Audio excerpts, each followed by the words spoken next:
y'all? It's your girl Sakina, and I'm back for another review. This is my review for Belle Collective. This is season 1, episode 8. Before we get into the review, I know some of y'all seen my video yesterday, and I appreciate all the love and, you know, kind words that y'all had given me. I am in a bit of better spirits today, even though YouTube tried it. So I'm really trying to calm down. I have calmed down a little bit more, but they had pissed me off this morning, so I'm just trying to get past that. Got my little herbal tea here, you know, for relaxed mind. Trying to get some peace and tranquility up in here. In case y'all did not know, that is the meaning of my name, peace and tranquility. So yes, I'm trying to get a bit of that today. But I am feeling a little better, so I do appreciate y'all.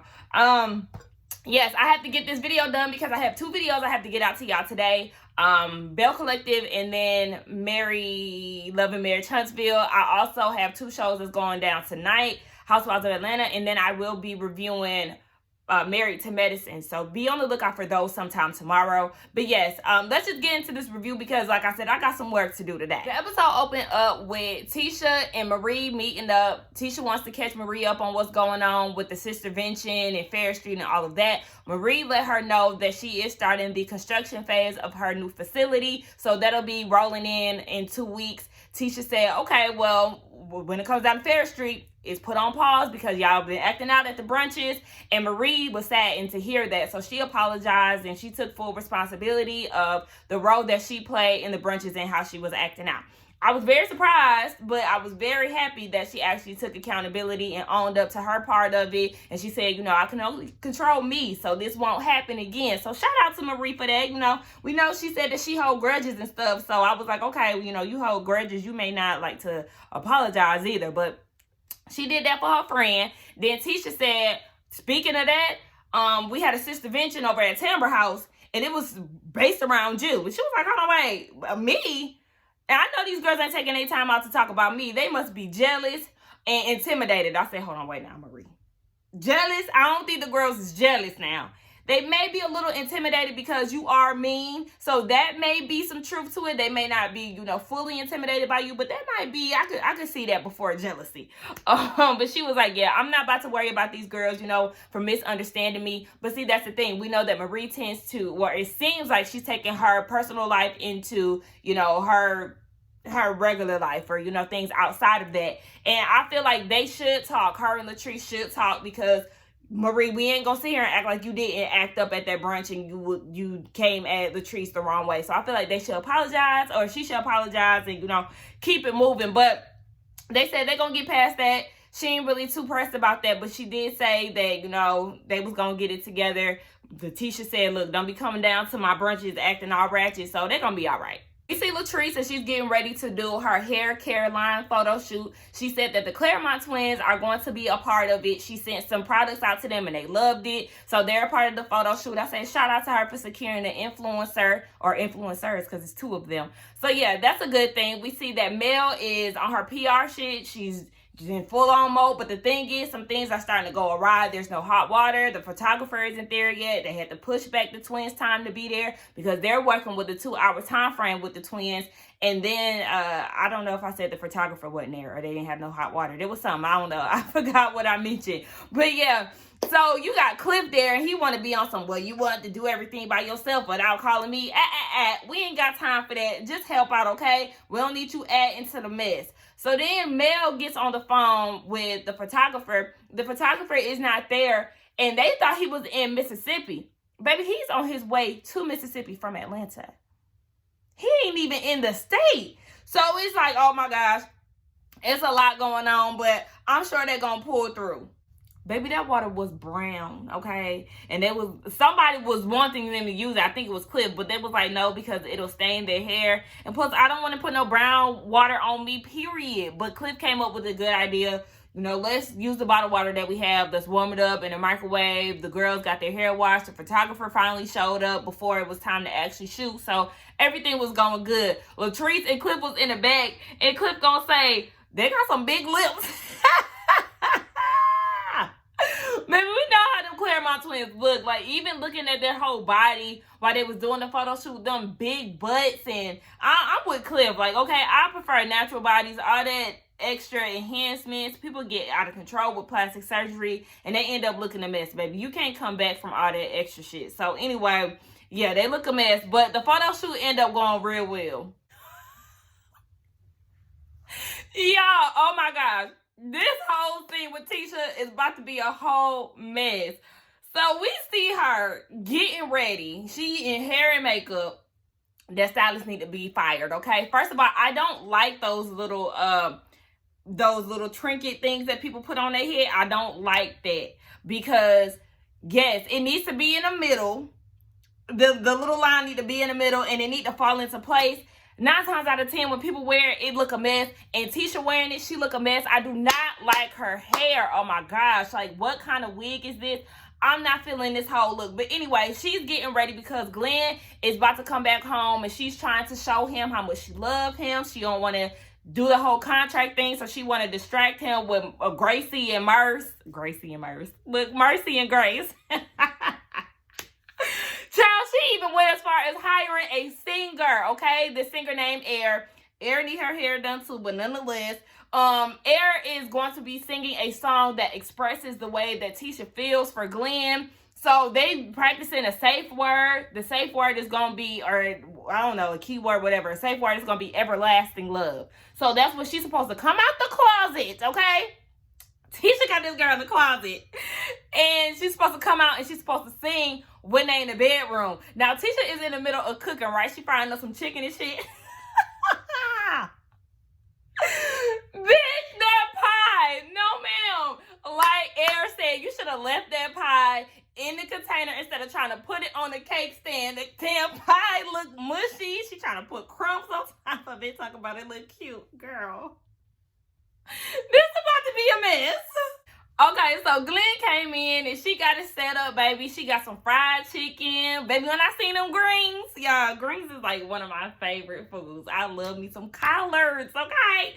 But she got the greens, she got the yams, okay? He gonna get yams in 2 different ways today, okay? So she sit down and she talked to him, you know, you are appreciated type of thing. And she was like, you know, I even got a balance coach, okay? That's gonna get us together. That's gonna help me balance work and love. So, you know, she in there. She was like, you know, your wife is random, right? Come on, let's go into the bedroom. Let's get some wine. So they go into the bedroom. They sitting at the end of the bed. And they give a toast to everlasting love. Air is nowhere to be found, okay? They keep saying everlasting love, and it's getting real awkward. Like, Glenn is like, yeah, everlasting love. Like, girl, did you get trapped in the closet? Where you at? Like, and then all of a sudden she came out. I said, see, she had that phone in her hand. She wasn't paying attention because she was probably scrolling through Instagram. But she come out and she like, baby, I love you. Please don't when I love you. I said, oh. Air, you can sing or whatever, but I'm gonna need you to give us a little something different. Like, you need more range because this right here, Tisha could have did this. Tisha, how much did you pay this girl? Because we're not that impressed. Baby, she, like I said, she could sing, but if this was all she was giving, baby, you could have did that yourself. And Glenn lit up like, wait a minute, what's going on here? Like, it's about to go down. It's about to be the 3 of us. Hold on, wait, and we in the bedroom? No, that's all it was. Tisha said, let me walk her out after she was done. Like, it was so random, so pointless, so awkward, but funny as hell at the same time. Tisha was like, yeah, Air, you gotta go. Like, it's time to get down with the get down, honey, and we don't need you here. Glenn wanted all 3 of them to have some fun that night, but like she said, she shouldn't have been in the damn room anyway. But nonetheless, yeah, Glenn brought up the contract. Tisha was like, we talking about a whole nother C tonight, okay? We not talking about no damn contracts, and y'all know what that C is. We see Tisha and Glenn down at the balance coach's office, and they do a thing called dancing. So dancing is basically role playing where they, you know, reverse roles, and Tisha is Glenn, Glenn is Tisha. So they act it out, and Tisha is acting like Glenn, you know, I send money home and all we got is bologna in the kitchen, and why you ain't paying attention to me? I see there's dishes in the sink. And then Glenn is Tisha. He's like, babe, I gotta work. You know, I'm in my phone, not really paying attention. So they both kind of see where their flaws lie. Glenn notices that he always has something to complain about. It's as if he's looking for something. And then Tisha realizes that she's really not paying him attention, and she's really focusing on these businesses, not really, you know, giving him that eye contact and things that he really needs. So they work it out. They understand that. But Glenn did still bust out that contract, honey. He said, with all these businesses, I feel like I need to be a part of them. And when he said that, I definitely raised an eyebrow, like, be a part of them. So then that's when he bust out that contract and was like, here, I need to get 50% of your businesses as a partner. So then Tisha was like, okay, well, baby, I'm 10 steps ahead of you. Bow, I got my own, okay? Her contract was based on love, though. And she was like, he can get 51% of the businesses, but he does need to marry her. And I was like, yeah, how dare you try to propose a contract, honey, when y'all ain't even married? You haven't even fully committed to this woman. So, baby, you can back the hell up, because y'all just boyfriend and girlfriend doing all of this. And like, well, I forgot, they are married. They are married. Look, never mind. She wants them to renew their vows. That's what it is. And yeah, the counselor was like, look, one thing y'all need to do really is to look at other couples, spend time with other couples that y'all feel like their marriages may be successful, and try to get to know them and, mingle with other married couples. We see Tamara down at the studio, and she is talking to Gary with the T. They're on a Zoom meeting. She said they're really close friends, and she had produced a reel for herself to kind of get herself out there with local news and stuff like that, and she wants to present it to him. So she plays it for him, and he was looking like,